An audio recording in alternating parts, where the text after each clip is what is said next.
Hello everybody and welcome to my YouTube channel. I of course am just another heavy metal maniac, and today I am doing another discography ranking for one that I'm actually anticipating to do because I did obviously just rank 6 feet under, and boy, that was painful. I never want to do that again. But anyways, today I'm going to be ranking all of the studio albums from Finnish power metal titans Stratovarius. I really don't talk about power metal enough on this channel. I talk about a lot, death metal, black metal, thrash metal, doom metal, but power metal, even though I do love it, I don't feel like I don't talk about it enough. And usually when it comes to power metal, I tend to enjoy the more American side of the power metal spectrum, bands like Manila Road, Riot, bands like that. I think I tend to listen to American power metal more than the European power metal, but I still love European power metal, and Stratovarius I think are definitely one of the best European power metal bands out there, and just one of the best power metal bands in general.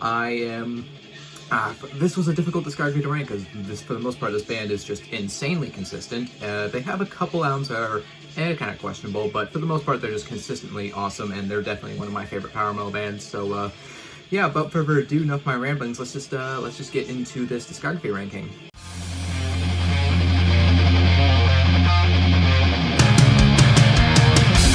So of course we are starting at the bottom of my list, so my number 16 choice is their self-titled album released in 2005. This was the last album to feature founding guitarist and primary songwriter for a while, Timo Tolkki. This was his last album with the band, and yeah, honestly, this is one of the few Stratovarius albums that I will kind of dog on. I really don't like this album that much, honestly. I feel like with this album they were trying to go for they were definitely trying to go for a more commercial direction. Like, they were trying to be like, this isn't even really, like, you don't get that classic Stratovarius sound with this album. Like, there's more just kind of like hard rock influences. Like, you don't get that like kind of epic power metal sound that you normally associate with this band.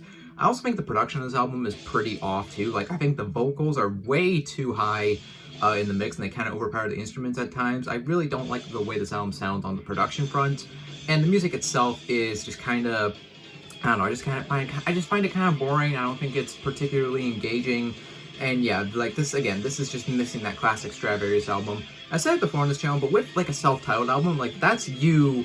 Like, when you make a self-titled album, that's you as a band introducing yourself to the world. Like, hey, this is who we are, this is all that we're about, and this is not what Stratovarius is about, right? Like, this is not an album that should have been a self-titled album, in my opinion, because really, this just does not sound like Stratovarius to me. And yeah, overall, really not big on this album at all, which is why, for me, it's dead last. So, coming in now at number 15, it is their newest album, Survive, released in 2022.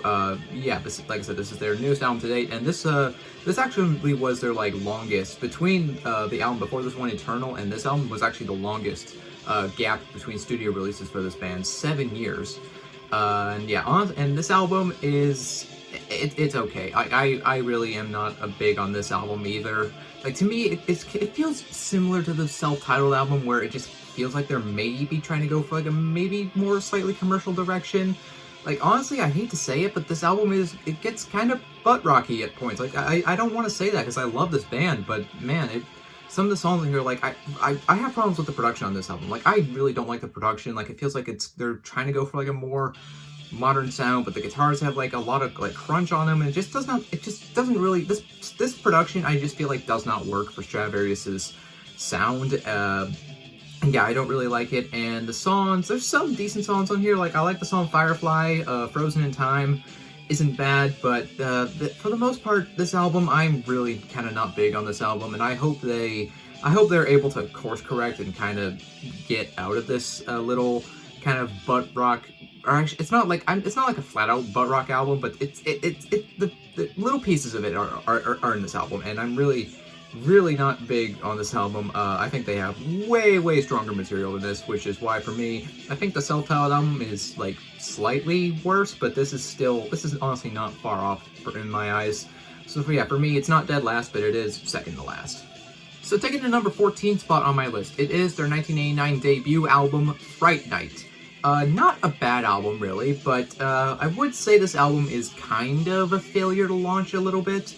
By this point, Stratovarius really, I feel like, had not figured out who they were. Like, they were still very much kind of searching for their sound at this point. in time. And honestly, I wouldn't even say this album is like entirely like power metal. Like there's kind of more just like kind of the traditional heavy metals, like it kind of influences on this album. Like it's not purely a power metal album, I feel like. The production on this album isn't the best either. Like, even though this album came out in 1989, it sounds like the production makes it sound like it came out in like 1983. Like, it's just kind of thin, and the drums sound a little off in my opinion. There's some like pretty sloppy like moments on this album. So yeah, for me, this album is, like I said, it's kind of a failure to launch. Like, they were still trying to figure out who they were, and I think they substantially got better with subsequent releases. Not to say there aren't good songs on here, because there are. Like, the song Future Shock, I think, is a pretty good song. I like False Messiah. Night Screamer is a pretty good song. You can hear little glimmers of who Stratovarius would become in the future on this album, but it's like, again, they're still searching for their sound, and, you know, you can't always come out swinging, even though a lot of bands do come out swinging with their debut album. So, you know, you search for your sound, and yeah, sometimes you find it on your debut, sometimes you don't, and I feel like this is one of the cases where they didn't quite find it. Number 13 on my list, it is Polaris, released in 2009. This was the album that followed their self-titled album, and I think this was kind of a solid return to form. It's not my favorite album, not by a long shot, which is why for me it lands at 13. Which seems pretty low, but I do like this album. I think this album, honestly, was kind of the comeback Stratovarius needed to make after the self-titled album. Like, this is kind of getting back more to that just classic Stratovarius sound that we all know and love. And there are some really good songs on here, in my opinion. Like, Falling Star, I think, is pretty good. Forever is Today is an awesome song. I like Emancipation Suite 1 and 2. I think Part 1 is way better than Part 2, but they're both good. Yeah, so yeah, I do like this album. I just think it's kind of maybe a little bit safe, I think. Like, I feel like this is just kind of them trying to, you know, re-establish themselves, but not like get too crazy about it. Like, again, they're just kind of trying to play it safe and be like, hey, we're back. We're, you know, like, you know, the whole self-titled thing, like, you know, we're out of that now. We're just back to doing what we're good at, and for what it is, I think Polaris is a pretty good album. Alright, taking the number 12 spot on my list, it is Eternal, released in 2015. Yep, I like this album. Like, this is kind of, I feel very similarly about this album as I do to Polaris, even though this album technically, you know, it wasn't really the comeback like Polaris was. It's very much just kind of like Stratovarius, I think, playing to their strengths, playing to what they're good at, and there are some really good songs on here. Like the opening track, My Eternal Dream, is a banger. I really like that song. Lost Without a Trace is pretty catchy, pretty infectious. I like that song a lot. Man in the Mirror is a pretty good song too. Yeah, Eternal, not a bad album by any means. I do enjoy it. Like, again, it's just kind of that classic Stratovarius sound that, you know, you'd expect, but I think they just have way stronger albums, which is why for me it lands at number 12. Again, probably seems really low to some of you, but I love, like, pretty much everything this band has done, except for, like, again, the ones at the very bottom. Like, I enjoy a big chunk of this band's catalog, so just because something's at number 12 doesn't mean it's a bad album. Alright, coming in at number 11, it is Elements Part 1, released in 2003. I like this album, although I do have a couple gripes with this album. For one, I feel like this album is kind of maybe a little too long. Like, it is over an hour long, and it does feel quite padded, to be honest. And also, for me, like, a lot of this album, it just kind of does lose momentum at certain spots. Like, there are kind of certain points where I just kind of lose interest in what's going on, and but usually it manages to rope me back in. And there are some really good songs on here, like Eagle Heart is a banger. I really enjoy Eagle Heart. Soul of a Vagabond is really good too. The title track is really good. Yeah, there are some really good songs on here, but like I said, it is I think too long for its own good, and it does kind of lose momentum at certain spots. And overall, it's not as interesting of a listen as some of their other albums. I think Part 2 was better than Part 1. So yeah, for me, Elements Part 1, it lands at number 11. So coming in at number 10, cracking the top 10 now, it is Nemesis, released in 2013. Yep, I do enjoy this album. There are some pretty killer songs on it, like Halcyon Days is probably my favorite track on here, honestly. I really enjoy that song. The song Fantasy is just super catchy, super infectious, like a really awesome anthemic kind of song. Out of the Fog I enjoy too. I think that's a pretty good song. Yeah, honestly, I found with this album that the middle of the album was stronger than the beginning or the end, which I thought was kind of interesting because I just feel like the better material was kind of in the middle of the album, which I usually I find with albums most of the time the better material is either at the back of the album or at the front of the album, usually not in the middle. So that's kind of interesting, but yeah. Nemesis, it's pretty much the same situation as some of the other albums on this list, where it's just, it's a good album, but there are just other albums that are stronger in my opinion, which is why it lands where it does. But yeah, so yeah, number 10, it did crack the top 10, but yeah, there's just other albums that I think are better, which is why for me, Nemesis is at number 10. All right, coming in now at number 9, it is Twilight Time, released in 1992, or I guess this album was released as 2, over in Europe, which for whatever reason, but yeah, whether you call it Twilight Time or 2, it's the same album. This album to me was definitely an improvement over Fright Night, that's for sure. Like, I think the musicianship on this album is a lot tighter, I think that they got the production better, still not the best production, but it is definitely better than Fright Night. And overall, I think the songwriting definitely took a big step up, and there are some really good songs on this album, like Break the Ice is a banger, The Hands of Time, Bandit Strikes at Midnight is an awesome song. I really like Out of the Shadows. Yeah, definitely a big improvement over the debut. But for me, I feel like they just kind of would continue to improve from this album. Like, I think the next few albums after this one were also really good, and just, again, they were stronger. But yeah, this album, I definitely appreciate it, and I do really like it. It's just at number 9 because, again, I think other albums are better, but this was definitely a very, very big improvement over Fright Night, in my opinion, and I would definitely return to it. It's a really good album. It's just at number 9 because, again, there's others I like more. All right, coming in now at number 8, it is Elements Part 2, which was also released in 2003. Yeah, this album, I feel like was definitely an improvement over Part 1. Like, it doesn't feel as overly long, it doesn't feel as, like, drawn out, it doesn't lose momentum like Part 1 did in certain spots. Overall, I think this was just kind of an all-around general better. It was it was one of the few instances where a sequel is better than the first one, which doesn't happen often. I mean, sometimes it does, but not often. There's some awesome songs in here, like Alpha and Omega. I really like that song. I Walk to My Own Song is just, again, very infectious, very catchy. This band just knows how to write amazingly catchy, hooky songs. Awaken the Giant is an awesome song. Dreamweaver is a really cool song.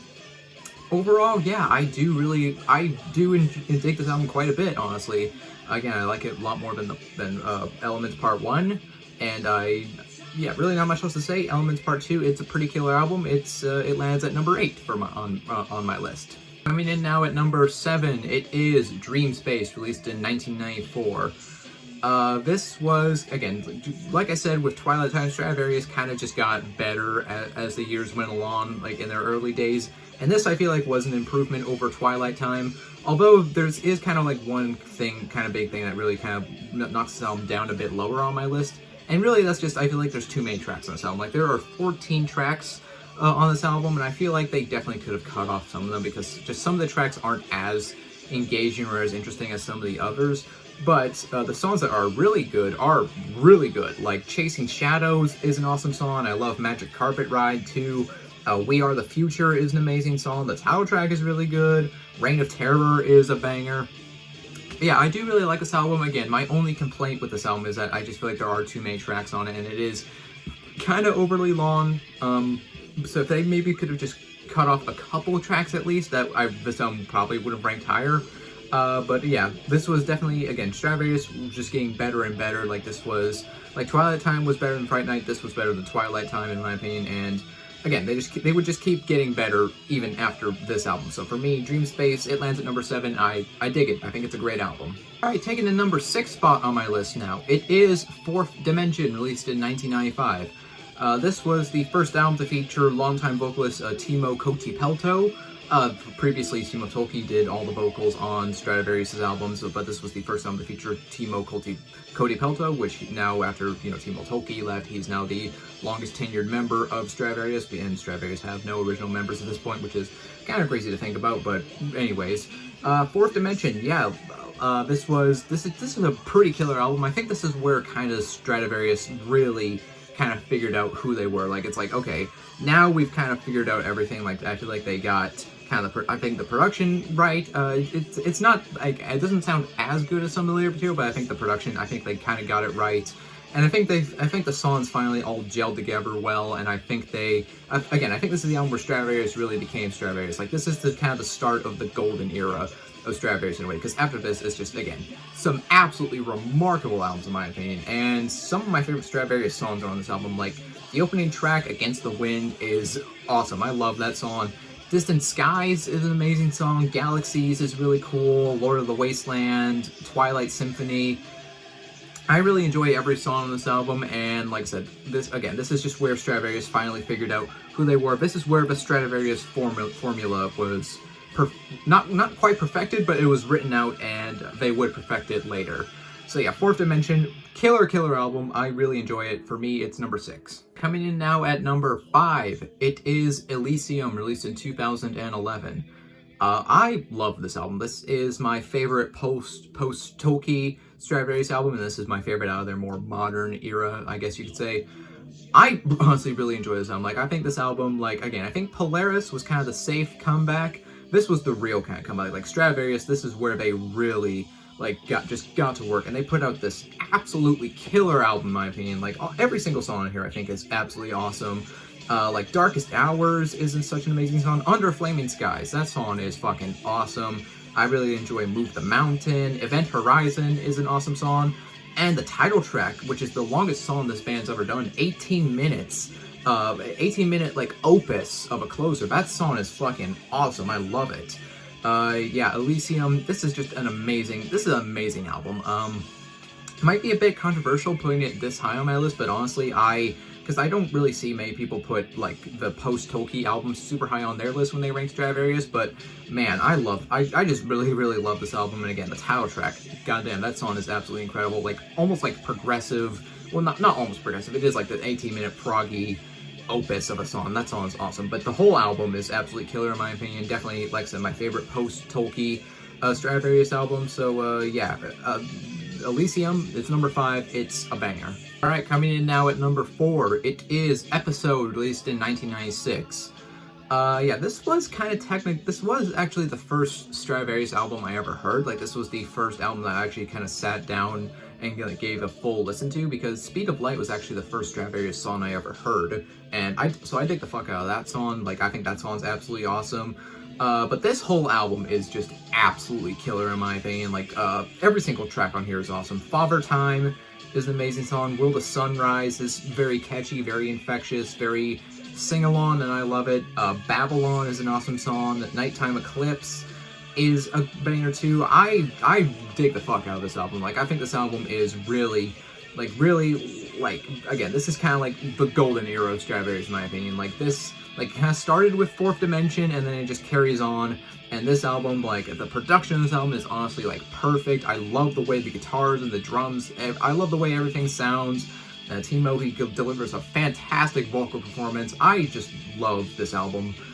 Really, yeah, not much else to say. Episode number 4, I love it. I think it's an awesome album. Alright, coming in now at number 3, it is Infinite, released in 2000. And believe me, I really struggled with my top 3. Like these 3 moved around more than any other albums. Like, honestly, these 3 might as well all be tied for being my number 1, but man, I love all these albums. But anyways, back to Infinite specifically.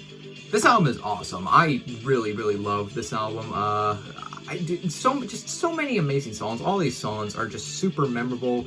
Just great riffs, amazing vocals. The production on this album it's crisp, it's clean, and I just love it. Hunting High and Low, that is like one of Stratovarius'. I think that's like kind of one of their bigger hits. That song's absolutely awesome. Millennium is a banger. Phoenix, I really enjoy. Freedom is super catchy and awesome, and the Infinity is an amazing song too. I love this album. Like I said, I really struggled with my top 3, and like, this was my number 1 at one point, but like, again, these top 3 are all just absolutely masterful in my opinion. Like, this is a masterclass in European power metal. This is how you do it right. And Infinite, I just absolutely love this album. I love this album to pieces, frankly. And yeah, so yeah, for me, It's number 3. It's kind of the end of the golden era of Stratovarius, I think. Like, I feel like after this is kind of where we started getting maybe slightly diminishing returns a little bit. So this was kind of the end of the golden era of Stratovarius, maybe. But I think it's an absolutely wonderful album. All right, coming in now at number 2, it is Destiny, released in 1998. This is a beautiful album. I honestly love this album. Like, all these songs, like, so well written. Like, they just perfectly blend, like, it's like a hyper kind of blend of prog metal, neoclassical, and power metal, all masterfully rolled up into this one beautiful combination called Destiny. And like the title track, which is the opening track, is fucking remarkable. Like, I love that song. Like, that song is just giant, like, and that's how this album starts. Like, that is a remarkable way to start an album. SOS is an amazing song too. 4,000 Rainy Nights, I love. Venus in the Morning is an awesome song. Anthem of the World is an anthem, for lack of a better word. But that song, that song is just insanely catchy. And again, just you can't help but sing along to the tracks on this album. Like, these guys know how to write a chorus like no other. And again, these songs are just hook laden. They are infectious, but they are also like they're again proggy, and they're just, again, these guys are just such masterful songwriters, frankly. And yeah, I think this album is absolutely just beautiful. Again, what could have been my number 1, but I think one edges it out just by an ever so slim margin. But Destiny, make no mistake, this is honestly a masterpiece. And taking the number 1 spot on my list, it is Visions, released in 1997. Yeah, I love this album. Like, I think this album is a masterpiece. Everything about this album, like, this is a perfect album in my opinion. Like, from the right off the bat, from the opening track, the Judas Kiss, that is just a beautiful song. And what an amazing way to start off an album. Black Diamond is one of the best, that's like a top 5 Stratovarius song ever. Like, that song is just insanely, so memorable, so well written, and yeah, I absolutely love that song. Forever Free is a banger. Legions, dude, the riff on Legions has been living rent-free in my brain since I heard it. Yeah, I absolutely love that song. And the closing track, Visions, Southern Cross, which is like this big, like 11 or 10 minute long closing, you know, again, opus of a song. Like, that song is absolutely remarkable. Like, I think this is like one of the best vocal performances this band ever had. The production on this album is frankly perfect. Like, it's still got that kind of more old school sound, but it sounds like perfect. Everything is super well balanced. You can hear everything. It's clear, it's sharp, and it's heavy. Yeah, I absolutely love this album. Love, like, the album cover. I love every single thing about this album. I think this album is absolutely beautiful. Yeah, like I said, I really struggled with my top 3, but I went with this one just because I think maybe it's ever so slightly better maybe than Destiny or Infinite. But yeah, like I said, this band is just consistently awesome, but I think this is probably the very best thing that they will ever do in their entire career. So yeah. Well, that concludes my discography ranking for Finnish power metal band Stratovarius. If you made it to the end of this video, you are awesome, and I appreciate you. Do consider leaving a like if you enjoyed this video. Leave a comment down below. Tell me, do you agree with my rankings? Do you disagree? What band would you like me to rank next? Or actually, I know what band I'm going to rank next. It's a black metal band since it's December. I'm not going to tell you which black metal band. I'll give you a hint, though. It's an American black metal band, so leave your guesses down in the comments, I guess. But yeah, leave a comment. Subscribe if you're not already, because I do have a lot more content coming your way. And, well, that about does it. I'm just another heavy metal maniac. I'll see you all sometime in the future. In the meantime, all of you take care and have a fantastic day. So long.